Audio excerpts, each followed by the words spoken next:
중국이 원했다면 한반도는 눈 감고도 정복할 수 있었죠. 한국의 모든 문명은 중국 덕입니다. 하버드 대학교 동아시아 역사학의 최고 권위자 카터 교수가 확신에 찬 목소리로 말하자 강당은 숨죽은 듯 고요했습니다. 단상 위스크린에는 웅장한 만리장성과 자금성의 이미지가 빛났고 300명의 청중들은 그의 말을 마치 진리처럼 받아들이고 있었습니다. 하버드가 자랑하는 그의 동아시아 문명사 강의는 언제나 중국의 위대함으로 마무리되었으니까요. 그러나 그날은 달랐습니다. 강의실 맨 뒷자리에서 손을 든 한국인 교환학생의 한마디에 강의실은 긴장감으로 가득 찼습니다. 과연 무슨 일이 있었던 걸까요? 오늘의 사연 바로 시작합니다. 잠깐만요. 1초면 가능한 좋아요 버튼을 눌러주시면 영상 제작에 큰 힘이 됩니다. 저는 하버드 대학교에서 동아시아 역사를 가르치는 카터라고 합니다. 20년 넘게 이 자리에서 학생들을 가르쳐왔죠. 사실 처음부터 동아시아 역사에 관심이 있었던 건 아니었어요. 영국에서 태어나 옥스퍼드에서 서양사를 전공했으니까요. 제 인생의 전환점은 1990년대 초반 베이징 대학교로 교환교수를 갔을 때였습니다. 당시 저는 젊은 교수였고 단순히 1년 정도 중국을 경험해보고 싶다는 가벼운 마음이었죠. 하지만 그곳에서 만난 한 스승이 제 인생을 완전히 바꿔놓더군요. 장 교수님이었습니다. 당시 베이징 대학의 석학이었던 그분은 제게 중국 문명의 위대함을 하나하나 보여주셨어요. 만리장성에서부터 병마용, 자금성까지 그 웅장함에 완전히 매혹되었답니다. 특히 기억에 남는 건 스승님께서 하신 말씀이었죠. 서양인들은 동아시아를 잘 몰라요. 중국이 이 지역의 어머니 문명이란 걸 모르죠. 그 말이 제 가슴에 깊이 박혔습니다. 귀국 후 저는 전공을 동아시아사로 바꾸었고 열심히 공부해서 하버드의 교수가 되었어요. 그리고 지난 20년간 저는 스승님의 가르침을 제 학생들에게 전해왔죠. 제 강의는 하버드에서 가장 인기 있는 수업 중 하나가 되었습니다. 매 학기 300명이 넘는 학생들이 제 강의를 듣기 위해 모여들었어요. 동료 교수들도 제 연구를 인정했고 덕분에 동아시아 역사학의 권위자로 자리 잡게 되었답니다. 특히 제 오랜 친구이자 제자였던 리우는 제가 가장 신뢰하는 동료가 되었죠. 그는 제 이론을 더욱 체계화시키는데 큰 도움을 주었어요. 우리는 함께 중화문명 확장론이라는 새로운 이론을 만들어냈고 이 이론은 서구학계에서 널리 받아들여졌답니다. 하지만 그때까지만 해도 저는 몰랐습니다. 제가 얼마나 편협한 시각을 가지고 있었는지를요. 그리고 그런 제 생각을 완전히 뒤집어 놓을 한 학생을 만나게 될 줄도 몰랐죠. 그날은 평소와 다름없는 강의실이었습니다. 저는 늘 하던 대로 자신만만하게 강단에 섰고 학생들은 제 말을 경청했어요. 그리고 그날 저는 제가 해서는 안 될 말을 해버렸죠. 그날의 강의 주제는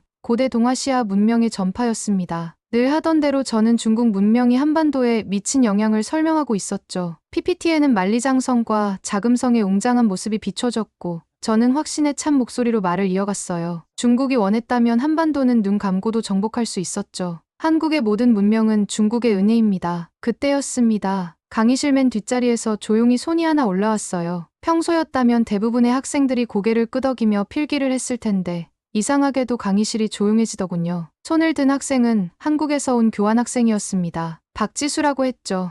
그는 무척 공손한 태도였지만 목소리만큼은 단호했어요. 교수님, 최근 발굴된 고고학적 증거들을 보셨나요? 그가 꺼내든 것은 최근 발간된 고고학 저널이었습니다. 기원전 3세기 한반도에서 발견된 청동기 유물들, 고구려 고분군의 천문도, 신라의 첨단 제철 기술, 그동안 제가 한 번도 보지 못했던 자료들이었죠. 순간 저는 당황스러웠습니다. 20년 동안 쌓아온 제 이론이 흔들리는 것 같았거든요. 하지만 체면을 구기고 싶지 않았죠. 제 옆에 있던 중국인 조교 왕민이 나서서 그 학생의 의견을 반박하려 했지만 그의 설명은 더욱 설득력이 있었어요. 강의실의 분위기가 이상해지기 시작했습니다. 학생들은 더 이상 필기를 하지 않았고 서로 수군거리기 시작했죠. 저는 겨우 체면을 지키며 강의를 마쳤지만 마음 한구석이 불편했어요. 그날 저녁 연구실에서 지수가 보여준 자료들을 다시 검토했습니다. 그동안 제가 얼마나 중국 중심적인 시각으로만 역사를 바라보았는지 깨달았죠. 하지만 이제 와서 제 견해를 바꾸기엔 너무 늦은 것 같았어요. 제 오랜 동료인 리우 교수가 연구실로 찾아왔습니다. 그는 제 고민을 눈치챘는지 단호하게 말했죠. 흔들리면 안 됩니다. 당신의 학문적 정체성이 위협받고 있어요. 하지만 이미 제 마음속에는 의심의 씨앗이 자라나고 있었습니다. 그리고 이 의심은 제가 직접 진실을 찾아 나서게 만드는 계기가 되었죠. 결국 저는 1년간의 학술 휴가를 신청했습니다. 한국 학생이 보여준 자료들이 자꾸 마음에 걸렸거든요. 베이징으로 가는 비행기 안에서도 마음이 편치 않았죠. 20년이라는 시간 동안 제가 과연 올바른 걸 가르쳐 왔던 걸까? 하는 생각이 떠나질 않았어요. 베이징대 도서관에서 고대 한중관계 사료들을 처음부터 다시 검토했습니다. 스승님이셨던 장 교수님의 연구실도 다시 찾았죠. 하지만 이상했어요. 제가 20년간 인용해왔던 자료들 중 상당수가 후대에 각색된 것들이었다는 걸 발견했거든요. 도낭석굴에서 결정적인 자료를 발견했습니다. 8세기 신라의 승려 해초가 쓴 왕우천축국전이었어요. 그가 인도와 중앙아시아를 여행하며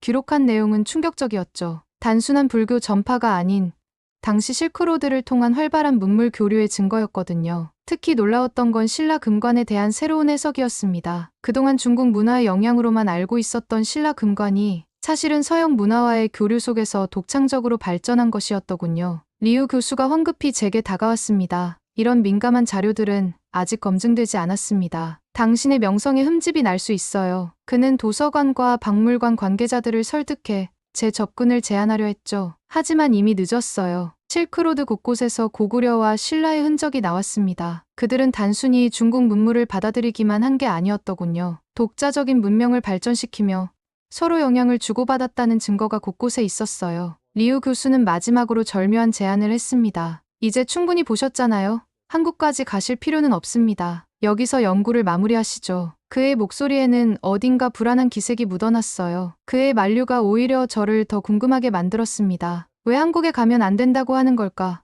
무언가 더 큰 진실이 있는 게 분명해 보였죠. 저는 그날로 한국행 비행기 표를 예약했어요. 서울로 향하는 비행기 안에서 생각했습니다. 제가 그토록 신봉했던 중국 중심의 역사관, 그것이 진실의 전부가 아닐 수 있다는 걸 이제야 깨닫게 된 거죠. 한국에서는 어떤 새로운 발견이 저를 기다리고 있을까? 가슴이 자꾸 뛰더군요. 인천공항에 도착한 순간부터 놀라움의 연속이었습니다. 중국에서는 입국할 때부터 휴대폰과 노트북 검사를 받았고 SNS 앱들을 전부 삭제하라고 강요받았었죠. 와이파이도 대부분 차단되어 있었고 VPN 없이는 구글이나 유튜브는 꿈도 꿀 수 없었어요. 거리에서 사진을 찍다가 군사시설이 나온다는 이유로 경찰에게 제지당한 적도 있었죠. 하지만 인천공항은 달랐어요. 입국 심사가 너무나 빨랐고 공항 어디서나 무료 와이파이가 잡혔죠. 검열 같은 건 전혀 없었어요. 첫날 저녁, 갑자기 심한 복통이 찾아왔습니다. 중국에서 마지막으로 먹은 만두 때문이었던 것 같아요. 호텔 프론트에서 근처 병원을 추천해줬는데 그때 제 생각이 완전히 바뀌게 됐죠. 한국 병원에 도착하자마자 놀라움의 연속이었어요. AI 진단 시스템이 의사의 진료를 보조하고 환자들의 의료 기록이 디지털로 완벽하게 관리되고 있더군요. 중국의 병원에서는 새벽부터 줄을 서서 간신히 진료권을 받았는데 여기서는 모든 게 시스템으로 관리되고 있었죠. 더 놀라운 건 환자들의 질서의식이었어요. 중국에서는 새치기는 기본이고 의사와 말다툼을 하는 광경도 자주 봤거든요. 하지만 여기서는 모든 사람들이 조용히 자신의 순서를 기다리고 있었답니다. 퇴원하고 나서 지하철을 탔을 때는 더 놀랐어요. 휴대폰으로 결제하는 건 중국에서도 봤지만 이곳의 시스템은 달랐습니다. 모든 게 정확한 시간에 맞춰 움직였고 사람들은 서로를 배려하며 질서를 지켰어요. 중국의 지하철에서 흔히 보던 고함과 밀치기는 찾아볼 수 없었죠. 게다가 거리는 놀라울 정도로 깨끗했고 사람들은 친절했습니다. 길을 물어볼 때마다 누군가 영어로 답해주려 노력했고 때로는 목적지까지 직접 안내해주기도 했어요. 중국에서는 상상도 할 수 없는 일이었죠. 저녁에 호텔로 돌아와 노트북을 펼쳤습니다. 아무런 제약 없이 구글과 유튜브에 접속할 수 있었어요. 중국에서는 모든 해외 사이트가 차단되어 있어서 간단한 이메일 확인도 어려웠는데 말이에요. 문득 리우 교수의 말이 떠올랐어요. 한국은 볼 게 없다고 했던 그의 말이 이제는 왜 그렇게 했는지 이해가 되더군요. 현대 한국의 모습은 그의 주장을 완전히 뒤집기에 충분했습니다. 아마도 리우 교수는 이미 이걸 알고 있었던 것 같아요. 다음 날 한국의 고대 역사를 더 자세히 알아보기 위해 경주로 향했습니다. 그곳에서 저는 또 다른 충격적인 진실들을 마주하게 되었답니다. 국립중앙박물관 입구에 들어서는 순간 묘한 긴장감이 몰려왔습니다. 수많은 전시품들 사이에서 제 발걸음은 자연스레 신라실로 향했어요. 그리고 그곳에서 저는 말 그대로 얼어붙고 말았죠. 눈부시게 빛나는 순금 왕관이 제 앞에 있었거든요. 이건 정말 놀랍네요. 저도 모르게 작은 탄성이 새어나왔습니다. 왕관의 정교한 세공은 제가 중국에서 봐왔던 어떤 유물과도 비교할 수 없을 정도로 섬세했거든요. 경주로 향하는 기차 안에서도 그 왕관의 이미지가 자꾸 떠올랐습니다. 첨단 기술로 복원된 고대 건축물들은 또 다른 차원의 놀라움을 안겨주었습니다. 특히 첨성대의 구조를 3D로 분석한 자료를 보며 입이 떡 벌어졌어요. 돌을 쌓아 만든 단순한 탑이 아니라 정교한 수학적 원리가 숨어있는 과학 구조물이었던 거죠. 박물관을 둘러보며 특히 인상 깊었던 건 문화유산을 대하는 한국인들의 태도였습니다. 중학생으로 보이는 아이들이 유물 앞에서 진지하게 토론하는 모습, 첨단 기술로 문화재를 연구하는 젊은 학예사들의 열정, 그들에게 역사는 단순한 과거가 아닌 현재 진행형의 자부심이더군요. 한국학중앙연구원에서 마지막 일정을 마치고 나올 때 가슴 한켠이 먹먹해졌습니다. 20년이라는 시간 동안 제가 가르쳐온 역사는 진실의 일부분에 불과했다는 걸 깨달았거든요. 신라의 제철 기술, 독자적인 천문 과학, 그리고 예술성. 이 모든 것들은 분명 독자적인 문명의 증거였어요. 이제 하버드로 돌아가 이 모든 것을 어떻게 설명해야 할지 그날 밤 끝없는 고민에 빠졌습니다. 하지만 한 가지는 분명했어요. 더 이상 과거의 편향된 시각으로 역사를 가르칠 수는 없다는 것. 그것이 제가 이곳에서 얻은 가장 큰 깨달음이었습니다. 하버드로 돌아온 첫날, 연구실 문 앞에서 한참을 망설였습니다. 제 손에는 한국에서 가져온 연구 자료들이 가득했죠. 심호흡을 하고 문을 열었을 때 리우 교수가 저를 기다리고 있었어요. 돌아오셨네요. 이제 그만 엉뚱한 곳에 시간을 낭비하시죠. 그의 말에는 경고가 깔려 있었죠. 하지만 저는 이미 결심을 한 후였습니다. 다음 날 학과 세미나에서 제 새로운 연구 결과를 발표했어요. 고고학적 증거들을 하나하나 제시하며 그동안 우리가 얼마나 편향된 시각으로 동아시아 역사를 바라보았는지 설명했죠. 발표가 끝나자 강의실이 얼어붙었습니다. 20년 동안 제가 주장해온 모든 것을 뒤집는 내용이었으니까요. 리우 교수가 가장 먼저 자리에서 일어났어요. 당신은 지금 자신의 학문적 정체성을 부정하고 있습니다. 이건 학자로서 모든 것을 포기하는 행동이에요. 그날 이후 저는 철저히 고립되었습니다. 제가 투고한 논문들은 모두 거절당했고 예정되어 있던 학회 발표도 하나둘 취소되기 시작했어요. 심지어 제 강의를 수강하는 학생 수도 급격히 줄어들었죠. 가장 힘들었던 건 동료들의 차가운 시선이었습니다. 20년 지기 교수들은 복도에서 마주쳐도 외면했고 중국 유학생들은 더 이상 제 연구실을 찾지 않았어요. 그때 뜻밖의 지원군이 나타났습니다. 영국의 케임브리지, 프랑스의 소르본 대학에서 연구하는 동료들이 제 연구에 관심을 보였어요. 그들은 오히려 제가 제시한 새로운 시각이 더 설득력 있다며 지지를 보내왔죠. 지수 학생도 큰 힘이 되어주었습니다. 그는 한국의 여러 학자들과 저를 연결해 주었고 더 많은 연구 자료들을 제공해 주었어요. 특히 최근 발굴된 신라 무덤의 천문 기록들은 제 주장의 결정적인 증거가 되었죠. 연구실에 혼자 앉아있던 어느 날 문득 스승님이셨던 장 교수님 생각이 났습니다. 그분이 제게 가르쳐주신 건 학자로서의 진정성이었어요. 진실을 찾아 나서는 것, 그게 바로 학자의 사명이라고 하셨죠. 당신의 커리어가 망가질 수 있습니다. 리우 교수의 마지막 경고가 아직도 귓가에 맴돌지만 이제는 확신할 수 있었어요. 이게 바로 제가 가야 할 길이라는 거요. 저는 다음 학기 강의 계획서를 수정하기 시작했습니다. 새로운 시각으로 보는 동아시아 문명사, 이제 진짜 이야기를 시작할 시간이었으니까요. 하버드 한국학연구소 설립 제안서를 작성하면서도 제 손이 떨렸습니다. 이제 돌이킬 수 없는 걸음을 내딛는 거였죠. 하지만 더 이상 망설일 순 없었어요. 진실을 아는 이상 그것을 전해야 했으니까요. 연구소 설립 계획을 발표하자 리우 교수 진영에서는 극렬히 반대했습니다. 동아시아 연구소가 이미 있는데 왜 한국학연구소가 필요하냐는 말도 안 되는 반박이었죠. 하지만 뜻밖의 지원군이 나타났어요. 하버드를 방문한 장민수 교수님이었습니다. 서울대 고고학과의 명예교수신 그분은 제가 한국에서 연구하는 동안 많은 도움을 주셨죠. 그분의 지지 덕분에 연구소 설립이 힘을 얻었어요. 박지수를 공동연구원으로 영입한 것도 큰 힘이 되었습니다. 그의 날카로운 통찰력은 연구소의 방향을 잡는 데 결정적인 도움이 되었죠. 특히 동아시아 고대 문명 재조명 프로젝트는 많은 학자들의 관심을 끌었어요. 리우 교수는 끝까지 저를 방해했습니다. 서구 학자들의 편견에 현혹된 것이라며 비난했고 왕리는 중국으로 돌아가 저를 비난하는 논문을 발표했죠. 하지만 더 이상 그들의 말은 제게 상처가 되지 않았어요. 새학기 첫 강의 날, 제 강의실은 예상보다 더 많은 학생들로 가득 찼습니다. 특히 뒷자리에 앉은 왕린의 제자들이 눈에 띄었죠. 오늘은 여러분과 특별한 이야기를 나누고 싶습니다. 제 목소리가 떨렸어요. 20년 동안 이 자리에서 수없이 강의를 해왔지만 이날처럼 긴장된 적은 없었죠. 먼저 제가 한국에서 발견한 것들을 하나씩 설명했습니다. 첨성대에 숨겨진 수학적 원리, 신라 금관의 독창적인 제작 기술까지 학생들의 눈빛이 달라지기 시작했어요. 여러분, 제가 그동안 잘못 알고 있었습니다. 강의실이 쥐 죽은 듯 조용해졌어요. 고대 한국은 결코 변방의 작은 나라가 아니었어요. 그들은 독자적인 문명을 가진 위대한 나라였습니다. PPT 화면에 신라의 유물들이 하나씩 나타났습니다. 제가 직접 찍은 사진들이었죠. 특히 금관의 정교한 세공 기술을 설명할 때는 몇몇 학생들이 감탄사를 내뱉더군요. 잠시 숨을 고르고 학생들에게 물었습니다. 우리가 왜 이런 명백한 사실들을 그동안 보지 못했는지에 대해서요. 그리고 답했죠.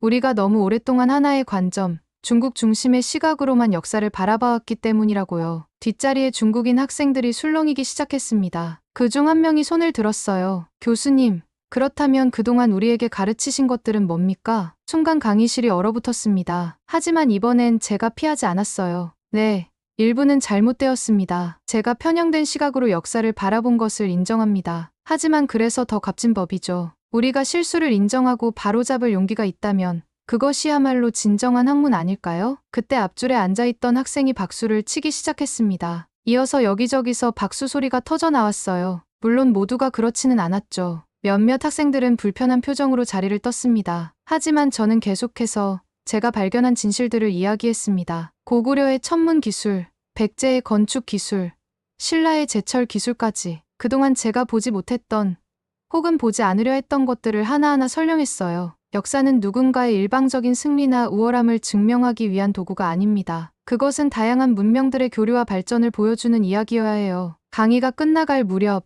한 학생이 질문했습니다. 그렇다면 교수님, 앞으로 우리는 어떻게 역사를 바라봐야 할까요? 잠시 생각하다 답했습니다. 편견 없이, 그리고 열린 마음으로요. 우리가 알고 있다고 생각한 것들도 언제든 새로운 사실 앞에서 바뀔 수 있다는 걸 인정하면서요. 강의실을 나서는 학생들의 표정이 달라져 있었습니다. 물론 모두가 제 말을 받아들인 건 아니었겠죠. 하지만 적어도 그들은 새로운 시각으로 역사를 바라볼 준비가 되어 있어 보였어요. 집으로 돌아가는 길에 불안한 마음이 들었습니다. 강의실을 나가던 중국 유학생들이 모여 서서 뭔가를 심각하게 논의하는 모습이 자꾸 눈에 걸렸거든요. 그들의 날카로운 시선과 귓속말이 심상치 않아 보였죠. 연구실에서 다음 강의 자료를 준비하면서도 마음이 편치 않았습니다. 왕린의 제자들이 분명 뭔가를 계획하고 있다는 느낌이 강하게 들었죠. 다음 강의 시간, 결국 예상했던 일이 벌어졌습니다. 왕린의 제자들로 보이는 중국인 학생들이 조직적으로 반발하기 시작했어요. 수업 중간중간 자리에서 일어나 항의를 하고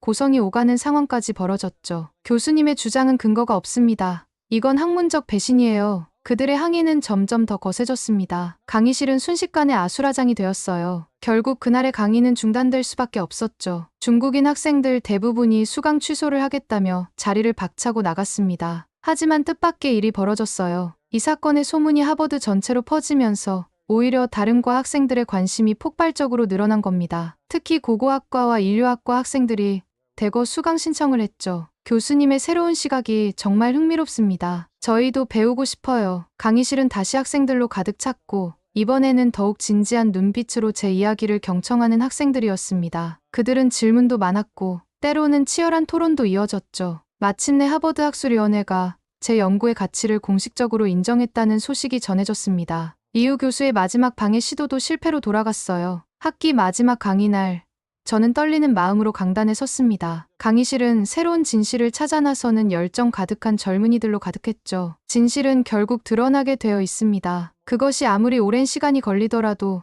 우리가 눈을 감지 않는다면 반드시 빛을 보게 되죠. 앞으로도 저는 이 자리에서 오직 진실만을 이야기하겠습니다. 그것이 제가 교수로서 또 한 사람의 학자로서 할 수 있는 최선의 도리라고 생각합니다. 강의실에 우레와 같은 박수 소리가 울려 퍼졌습니다. 그 순간 저는 깨달았어요. 이제야 비로소 제가 가르쳐야 할 진짜 역사를 찾았다는 것을요. 하버드에서 첫 강의를 할 때마다 학생들에게 이런 이야기를 합니다. 진정한 역사는 승자의 기록이 아니라 시간이 증명하는 것이라고요. 한국을 보면 그걸 알 수 있죠. 청동기 시대의 정교한 천문 기술부터 신라의 첨단 제철 기술까지 그들이 가진 우수한 과학 기술과 창의성은 지금도 이어지고 있답니다. 전쟁의 폐허 속에서 세계 최빈국이었던 나라가 이제는 세계를 놀라게 하고 있어요. 최첨단 반도체와 배터리 기술, 한국 문화의 세계적인 영향력까지. 이건 결코 우연이 아니었죠. 고대부터 이어져 온 그들의 창의성과 도전 정신이 만든 필연적인 결과였던 거예요. 그래서 저는 자신 있게 말할 수 있습니다. 역사는 진실을 품고 있는 시간의 강이라고요. 그리고 한국은 그 강을 따라 흐르며